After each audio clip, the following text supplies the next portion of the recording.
guys, it's Minty here. So recently, the latest 20th Century Fox X-Men movie has come out, X-Men Dark Phoenix.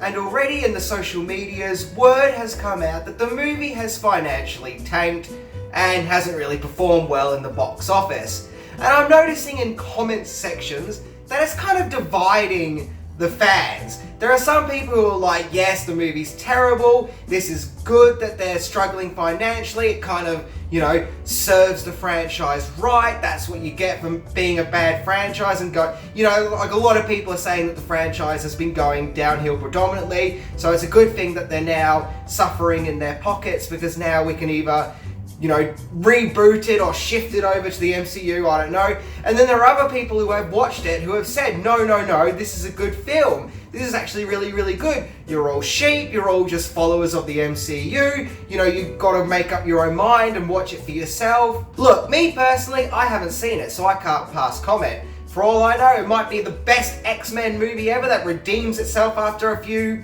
not very good movies. Or it might be, just another lineup of what I believe to be not very good X-Men movies. I mean, personally, I didn't like X-Men Apocalypse. I thought the movie was a mess and all over the place, and I feel like the continuity of the X-Men movies is just muddled up and all over the place. So I'm not really enthusiastic about watching it, but that's not discrediting it to anyone who does love Dark Phoenix. I'm just saying that I personally don't really have any interest in watching it, but I have an open mind that maybe it is a good film. But this gets me thinking about a very interesting argument. Does a movie making a lot of money in the box office automatically make it a good movie or a bad movie? I mean, for all those who frequently watch my show will know that nearly every movie I talk about, I say, this film performed really poorly at the box office, despite becoming a well-loved, well-treasured classic movie that everyone seems to love and celebrate. In fact, very rarely when I talk about a movie performing at the box office do I say, hey, it did quite good. That's why doing Honey, I Shrunk the Kids was such a breath of fresh air. I was talking about a movie that actually did well at the box office. So, to put this in perspective, let's look at some other movies that didn't really perform too well or downright awful, despite going on to becoming probably some of the greatest movies of all time. First up, there's the Big Lebowski. Now, I wouldn't exactly call it a financial flop. It made $46 million on a $15 million budget, so it did recoup its money back, but it still was not a huge box office success either. Especially considering just how loved it is now. I mean, people just love this movie. People go to conventions over this movie. There is even a religion based on this movie. I think it's called the Religion of Dudism. If anyone says otherwise, please do let me know. I mean, think about it. This film is one of the most quoted films. You mentioned the Big Lebowski. Everyone knows what you're talking about. Everyone loves the characters. Everyone knows the dude. Bottom line is, it's a masterpiece and people just can't seem to get enough of it. But I think it took time to catch on. I think when people first saw it, they were like, what is this? What is this movie? And it's a film that you had to watch several times in order to appreciate it. So come the later 2000s, maybe early 2010s, we finally can grasp it and it's flourished to what it is now. Another one is The Shining. Once again, The Shining didn't do too bad. It made $44 million on a $19 million budget, so it did recoup its budget and make a little bit more on the side. But once again, considering how huge The Shining was, it's really interesting that it actually did not do all that good in the box office. And when the movie came out, people hated it. Actress Shelley Duvall was nominated for a Razzie for her performance as Wendy Torrance. And even the story's creator, Stephen King, flat out hated the movie and just completely disowned it. But now look at it, it is now considered one of the greatest horror movies of all time, and a celebrated movie in general to boot. And more recently, you've got Scott Pilgrim vs. the World, a movie that only made $32 million on an $84 million budget.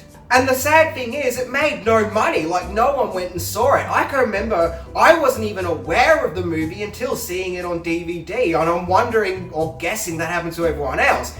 But when people saw it, it turns out everyone loved it and thought it was awesome. But unfortunately, because of the movie's poor performance, it never got that sequel that I'm guessing it was meant to get? I don't know.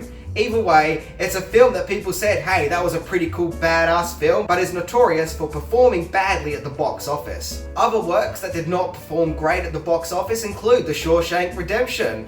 Yeah, believe it or not, but not many people were exactly queuing up to get cinema tickets for that one. Along with Fear and Loathing in Las Vegas, Terry Gilliam's really trippy and surreal tale about Hunter S. Thompson starring Johnny Depp. Despite the fact that everyone loves it now, when it came out back in 1998, whoosh, went over everyone's heads and no one really saw it. Even The Wizard of Oz, yes, the beloved Wizard of Oz, as in your grandma's favourite movie ever, performed badly at the box office. Yeah, that's right, that classic that everyone knows and loves, that every kid ends up watching at some time, was something of a box office dud, as it only made $3 million on a $2.7 million budget.